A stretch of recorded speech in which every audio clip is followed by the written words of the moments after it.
안녕하세요. 혹시 지금도 내가 가진 주식의 차트만 뚫어져라 쳐다보고 계신가요? 오늘은 그 시선을 잠시 돌려서요. 개별 주식의 움직임을 좌우하는 보이지 않는 거대한 힘, 바로 경제라는 큰 그림을 함께 읽어보는 시간을 갖겠습니다. 아마 투자하시는 분들이라면 다들 한 번쯤은 이런 생각 해보셨을 거예요. 아니, 우리 회사 실적도 좋고 앞으로 전망도 밝다는데 왜 내 주식은 이렇게 힘을 못 쓸까? 하는 그 답답한 말이죠. 바로 이 비유가 오늘의 핵심이라고 할 수 있겠는데요. 개별 기업이라는 이 튼튼한 배는요, 결국 거시경제라는 거대한 바다 위를 항해하고 있는 거거든요. 아무리 좋은 배라도 역풍이 불고 파도가 거세지면 앞으로 나아가기 정말 어렵겠죠? 네, 그래서 우리는 주식 차트, 그 너머를 봐야 한다는 겁니다. 모든 기업은 결국 거시경제라는 거대한 무대 위에서 움직이는 배우들이니까요. 자, 지금부터 그 무대의 조명이 어디를 비추고 있는지 함께 살펴보겠습니다. 자, 경제의 흐름을 읽는 데는요. 크게 두 가지의 핵심 도구가 있습니다. 바로 소프트 데이터와 하드 데이터인데요. 쉽게 말해서 앞으로 날씨가 어떨지 알려주는 일기예보와 실제 날씨가 어땠는지 기록한 성적표라고 보시면 딱 맞습니다. 먼저 경제 일기예보에 해당하는 소프트 데이터부터 한번 살펴볼까요? 이 데이터를 잘 보면 우리가 폭풍우가 오기 전에 미리 우산을 챙기거나 쨍하고 해뜰 날을 기대하면서 투자의 돛을 올릴 수도 있겠죠. 첫 번째 예보는 바로 PMI, 구매관리자 지수라는 겁니다.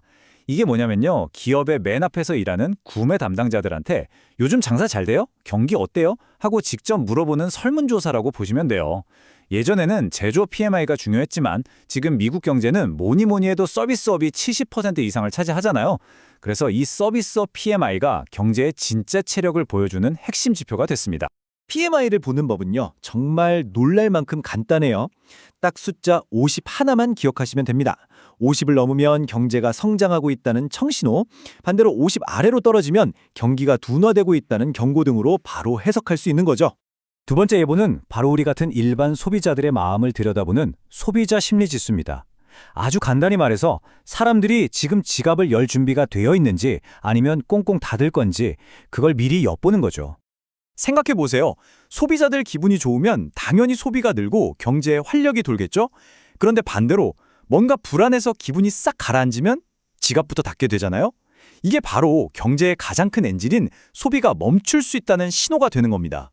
자, 이제 예보를 봤으니까 실제 날씨가 어땠는지 성적표를 확인할 차례죠.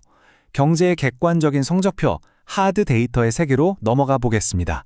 이건 빼도 박도 못하는 실제로 일어난 일들의 기록입니다. 첫 번째 성적표는 아마 제일 유명할 거예요. 바로 CPI, 소비자 물가지수입니다. 우리가 매일 장 보면서 느끼는 바로 그 물가의 공식 기록이죠.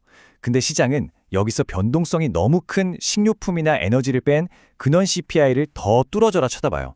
왜냐하면 그게 단기적인 충격을 걷어낸 진짜 물가 압력을 보여주거든요. CPI가 왜 그렇게 중요하냐면요, 그 이유가 아주 명확합니다. 수치가 예상보다 확 높게 나오면 중앙은행, 즉 연준이 금리를 올릴 거라는 공포가 시장을 덮치는 거고요.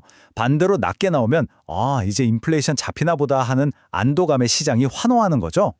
CPI의 쌍둥이 같은 지표가 있는데 바로 PCE입니다. 조사 범위가 좀 더 넓어서요. 예를 들면 회사가 대신 내주는 의료비 같은 것까지 싹 포함해서 물가 흐름을 더 넓게 보여주죠. 그리고 여기서 제일 중요한 거, 바로 이 PCE가 미국 연준이 금리를 결정할 때 공식적으로 참고하는 최애 물가 지표라는 사실입니다. 다음은 경제의 심장박동이라고도 불리는 고용보고서입니다. 일자리가 얼마나 늘었는지, 실업자는 몇 명인지, 그리고 중요한 거, 우리 월급은 얼마나 오르는지, 이런 것들을 통해서 경제의 건강 상태를 종합적으로 진단하는 거죠. 여기서 아주 재미있는 딜레마가 생겨요. 일자리가 많고 월급이 팍팍 오르면 와, 경제 튼튼하다 싶지만 동시에 이게 물가를 자극할 수 있다는 위험 신호가 되기도 하거든요. 그런데 또 반대로 고용이 식기 시작하면 바로 경기 침체 오는 거 아니냐는 공포가 스멀스멀 올라오는 거죠. 그리고 드디어 경제의 최종 성적표, 바로 GDP입니다.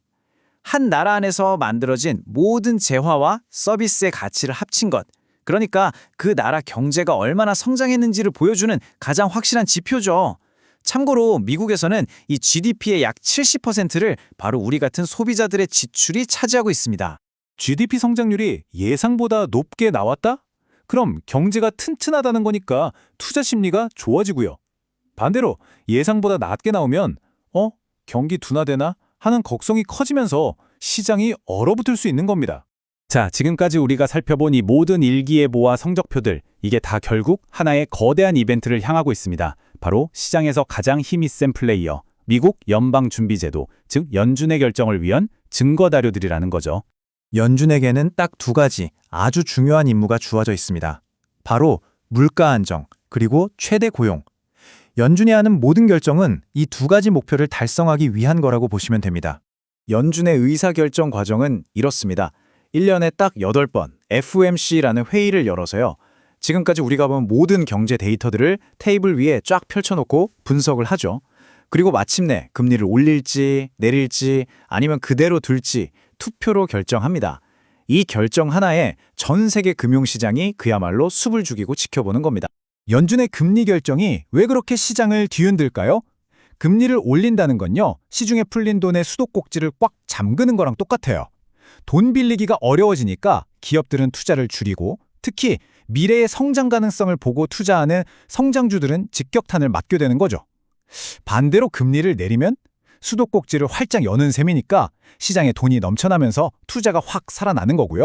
네, 오늘 우리가 함께 살펴본 이 지식들, 이제부턴 여러분의 아주 강력한 투자 도구함이 될 겁니다. 더 이상 깜깜한 밤에 주가 차트만 보면서 불안해하지 않으셔도 돼요. 자, 이 지표들을 여러분의 관심 목록에 한번 추가해보세요. 먼저 PMI랑 소비자 심리지수로 시장의 분위기를 쓱 훑어보고, 그 다음에 CPI, 고용보고서, GDP 같은 성적표로 실제 경제 상황을 확인하는 거죠. 그리고 마지막으로 FOMC 회의에서 이 모든 것들이 어떤 결정으로 귀결되는지 지켜보는 겁니다. 완벽한 흐름이죠? 마침 이번 주 금요일에 새로운 고용보고서가 발표됩니다. 이제 여러분은 단순히 발표되는 숫자만 보는 게 아니라 그 숫자가 뭘 의미하는지, 그래서 시장에 어떤 영향을 미칠지까지 내다볼 수 있게 되신 겁니다. 자, 여러분은 무엇부터 확인하시겠습니까?